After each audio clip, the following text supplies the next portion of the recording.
President Donald Trump is encouraging anti-abortion voters to show up to the polls in November with one goal in mind: giving a national 20-week abortion ban another shot at passing Congress. During his remarks at the Susan B. Anthony's List campaign for Life Gala in Washington, D.C.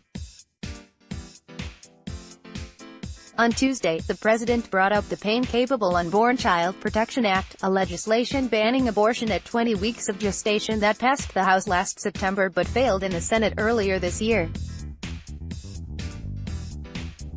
Trump said that Democratic senators were the ones to blame for killing the bill.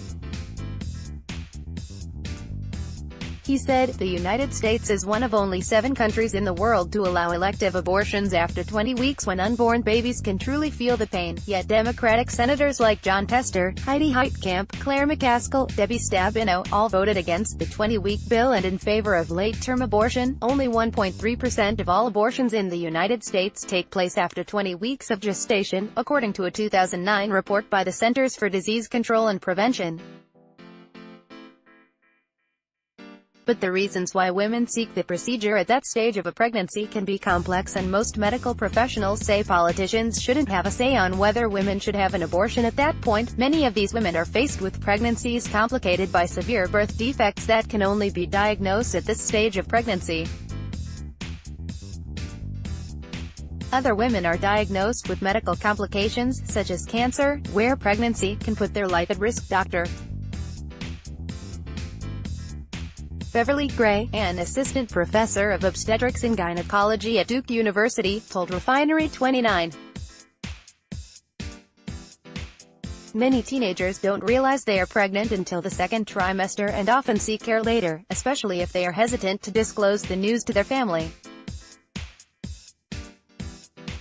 Because abortion after 20 weeks is more rare, there are fewer OB-GYNs who provide this care, making it logistically difficult to find a doctor, which can also create delays. While telling his supporters to vote out these senators in November, Trump also brought a familiar false claim, that fetuses feel pain at 20 weeks.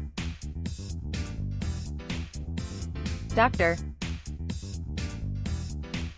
Daniel Grossman, a professor of obstetrics, gynecology and reproductive sciences at the University of California at San Francisco and director of Advancing New Standards in Reproductive Health, told Refinery29 earlier this year that existing scientific research disproves Trump's comments. "The best available evidence indicates that it's not possible for a fetus at 20 or 22 weeks to feel pain. The neurofibrils that connect pain receptors to the cerebral cortex are not developed, and really don't develop until the 3rd trimester, past 26 weeks, he said. The Journal of the American Medical Association published in 2005 what it's considered to be the most comprehensive literature review on fetal pain to this day.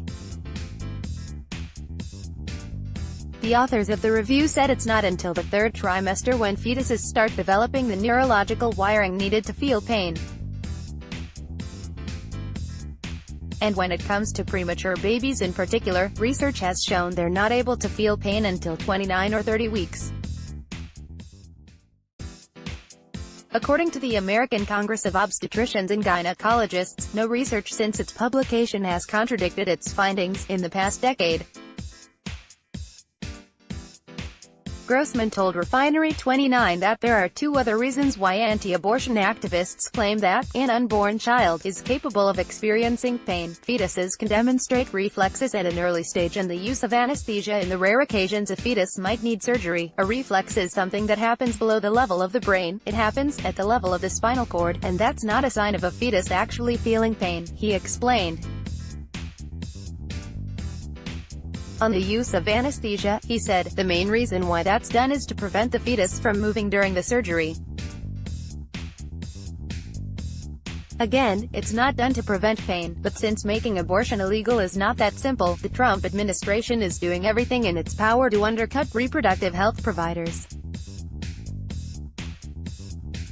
Prior to Tuesday's gala, the Office of Population Affairs released the proposed rule to block federal family planning grants, commonly known as Title X, from going to Planned Parenthood and other clinics if they offer or even mention abortions. The 1977 Hyde Amendment already blocks taxpayer money from being used to fund abortions, so Trump's new rule would affect low-income people who depend on Title X funds for access to birth control and other services like STI testing and treatment.